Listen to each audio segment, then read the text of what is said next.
Hello, hello, hello, beautiful people. This is your girl reporting on a Saturday morning. It is such a beautiful day. It's going to be a hot one, though. So make sure you stay cool and hydrated. So I am so excited today because I've scheduled myself a 2-hour massage. I haven't had a massage in months now. So it's time. It's time. But in the meantime, I want to say a quick word specifically to the single ladies. I was so motivated, so inspired. I went last week to a singles conference, but here's the thing that I'm excited about. Let me just say this. It's the following, and that is that, hold on, phone call, that the ladies that spoke, the keynote speakers, they were not only authors, but they told their stories on how they met their mate. They were obedient. There were details that they were given, that the Lord gave them, right? They weren't out there acting crazy. They weren't out there on dating apps. Not that there's nothing wrong with that. There's absolutely nothing wrong with that. If you believe that's what God is calling you to do, then you do that. And so I was just inspired because, I love to write also. I'm all about books. I'm all about that and all that jazz. And I love to hear people's testimonies and stories. And I'm a people person. So I was meeting a lot of women from all walks of life that flew in from Louisiana, from South Carolina, from the West Side. I mean, it was awesome. And it just pumped me, right? But here's the thing. The Lord's been speaking to me a lot about Ruth and Boaz. And I said, Lord, why you keep showing me Ruth and Boaz?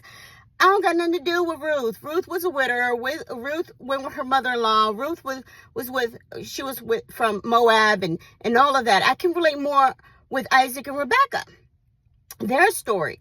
And the Lord's like, no. I need you to look deeper. I need you to understand what I'm showing you. Boaz noticed Ruth because he kept emphasizing, the Lord literally kept emphasizing chapter 2 of the book of Ruth. There are only 4 chapters, so take a listen. Or take a read, take time to read it and digest it. But the Lord's like, before Boaz even spoke to Ruth and noticed her in the field, he already knew about her character. He knew what she was about. She was a woman of integrity. She was a hard worker. He knew her traits. He was not married either. He was a man of wealth and influence. He owned fields. And not only that, but he took care of her even before they married. He told his men, don't mess with her. He told his men, give her more food so that she can take to her mother-in-law. Don't go there. Don't mess with her. He gave them instructions in advance.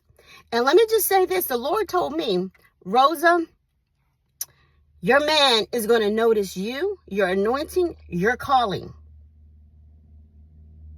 And my question to you, single ladies, if you're waiting on God for a good man, he don't have to be wealthy and influential. He can be wealthy and influential in his own right? Because he's going to be the priest of your home, the head of your home. But if that man were to ask how you are, your character, what would people say about you? Notice also that Ruth was by herself. She wasn't hanging around with a whole bunch of people, because sometimes your single friends can delay your promise, okay? Or the company you keep, because they can be married too and still be jacked up. I'm just saying. So think about it, single ladies. How is your character? Because a man of integrity, they're out there. They want women of integrity. They want women with character, good character, that are hardworking too. Ruth wasn't sitting around. She was actually working in the field. She was humbled also, and she was grateful. She kept acknowledging his kindness. She acknowledged that this man was kind to her, and she humbled herself. So think about your traits. Think about your character. Think about who you are as a woman in waiting, and what kind of man you want. Because a man of right integrity, he's going to want a woman like that. And he's going to know who you are even before he meets you, because he's already done his homework. He's already studied you. Think about that. Take care. God bless you.